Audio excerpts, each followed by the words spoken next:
ঘুম থেকে ওঠার পরেই আমার নৈহাটি পৌরসভার 4 নম্বর ওয়ার্ডের কাউন্সিলর সুশান্ত সরকার ফোন করলো যে তার যেটা কার্যালয় সে যেখানে বসে এলাকার মানুষের কাজকর্ম পরিচালনা করে সেই ঘরের মধ্যে তার চেয়ারের নিচটাতেই একটা চন্দ্রবোড়া সাপ রয়েছে এবং অনেক চেষ্টা করছে তারা সাপটাকে কিছুতেই ওখান থেকে।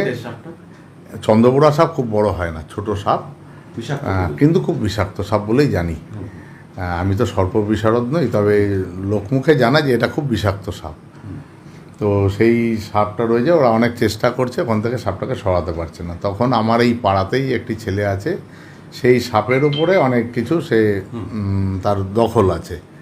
তাকে যখন বললাম, সে বললো ঠিক আছে মামা, আমি সাপটাকে ওখান থেকে ধরে নিয়ে আসার ব্যবস্থা করছি, কিন্তু সাপটাকে করব কি, ফরেস্ট ডিপার্টমেন্টকে তোমাকে যোগাযোগ করতে হবে।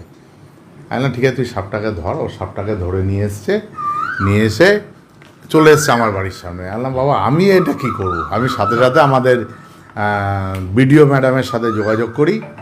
বিডিও ম্যাডাম রেঞ্জ অফিসারের সাথে কথা বলে এবং খবর পেলাম রেঞ্জ অফিসার কিছুক্ষণের মধ্যেই তার টিম নিয়ে আসছে, সাপটাকে এখান থেকে নিয়ে যাবে। আতঙ্ক রয়েছে একটা চন্দ্রবোড়া সাপ একটা এলাকায়, আর তারপরে একটু আতঙ্ক এলাকায় আছেই, কারণ পাশে মিলটা দীর্ঘদিন বন্ধ, তা সেইখানেই সাপের উপদ্রব আছে, একটা আতঙ্ক আছে মানুষের।